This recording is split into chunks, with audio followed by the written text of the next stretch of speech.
Oke, baik anak-anak, materi terakhir dari bab yang akan kita pelajari. Oh, sebetulnya ada sih satu lagi kemarin belum ya, biografi.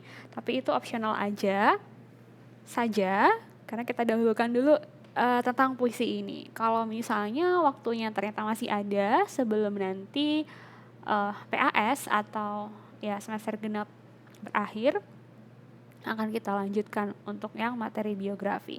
Nah, ini dulu kita fokus untuk puisi.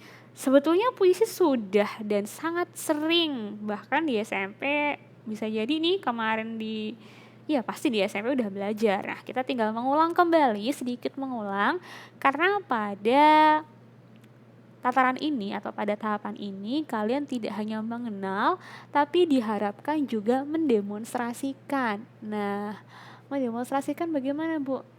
Bukan mendemonstrasikan sih, menulis puisi dengan memperhatikan unsur pembangun.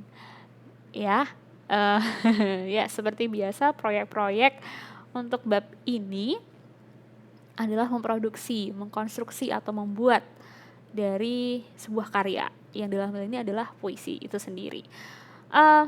Akan kita perdalam lagi ketika nanti sesi Zoom. Untuk yang sekarang coba deh kita ingat-ingat kembali materi pengantar yang ada dalam puisi. Pertama, dari pengertiannya. Dalam pengertian sebetulnya ya sudah tahu lah ya tanpa harus dijelaskan. Puisi termasuk karya sastra yang isinya ungkapan hati, pikiran, perasaan dari seorang penyair yang dituangkan dengan daya bahasa, kreativitas, imajinasi. Nah, penuangannya ini dalam bentuk rangkaian bahasa yang indah. Indah seperti apa, Ibu? Dia mengandung irama dan juga memiliki makna. Nah, yang dikenal nanti atau yang menjadi ciri-ciri dari puisi adalah yang tadi sudah disebutkan. Berisi ungkapan pikiran, perasaan, imajinatif, ada bahasa-bahasa konotatif. Kalau kita sudah belajar kata denotasi dan konotasi, ini adalah kata tidak langsung ya. Jadi ada apa sih kalau dibilang bahasa pengandaian ya, bahasa yang tidak langsung, kata-kata yang tidak langsung. Lalu ada pemadatan dari unsur daya bahasa karena singkat, padat, dan berisi beberapa baris saja, maka untuk pemilihan katanya harus yang padat tapi syarat kaya akan makna. Tentunya ini akan memperhatikan diksi yang sesuai dengan irama atau bunyi. Dan dapat dibentuk oleh tipografi. Apa itu, Bu, tipografi? Ada yang tahukah? Seni menulis ya. Untuk selanjutnya adalah jenis puisinya. Puisi ada jenis naratif, lirik, dan juga dramatik. Seperti apa ini penjelasannya? Mungkin nanti saat sesi Zoom saja Ibu akan berikan contoh-contohnya. Sekarang cukup tahu dulu ada 3 jenis ini. Sekarang selanjutnya adalah masih tetap sama unsur pembangun dalam puisi, tapi penjelasannya lebih dalam. Ada tema yang harus ada dalam puisi. Gagasannya tentang apa sih? Puisi ini menceritakan tentang apa? Lalu seyogyanya puisi itu memiliki amanat karena penyair ini ingin menyampaikan pesan dan biasanya sering diperoleh dari hasil perenungan. Harapannya supaya menjadi sebuah nasihat bagi para pembaca atau pendengar. Dan yang terakhir, suasana dalam puisi seringnya, bukan lagi seringnya, pasti akan menggambarkan keadaan jiwa atau ya mental dari penulisnya. Yang harapannya ketika pembaca sudah mendengarkan atau membaca puisinya itu bisa memiliki empati atau simpati dari isi puisi.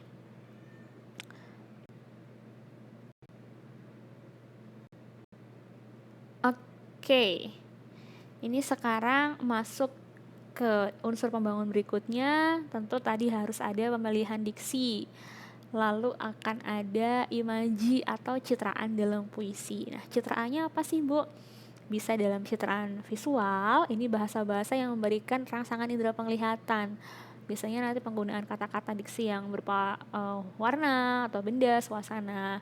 Lalu ada citraan pendengaran, ini ketika mendengarkan atau membaca puisinya ini mampu memberikan rangsangan berupa pendengaran, bunyi atau suara.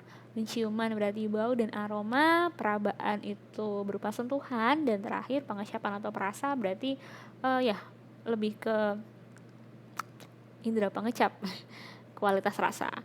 Lalu ada kata konkret yang ada dalam puisi ini adalah kata-kata yang dapat ditangkap dengan indera, karena tujuannya tadi ingin berusaha membawa pembaca itu masuk ke dalam suasana yang digambarkan dengan citraan.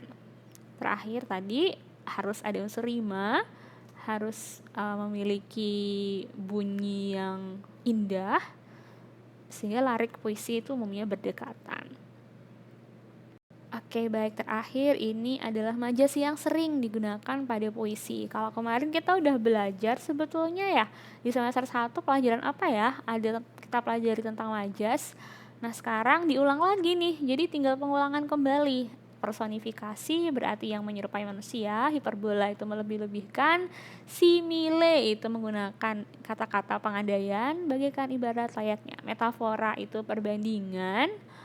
Lalu sinestesia adalah yang dicurahkan lewat rasa indera. Sayatan kata-katanya. Repetisi, pengulangan kata frasa untuk menghasilkan irama yang diinginkan. Nah, itu saja dulu. Kita ulang kembali yang menjadi unsur pembangun puisi.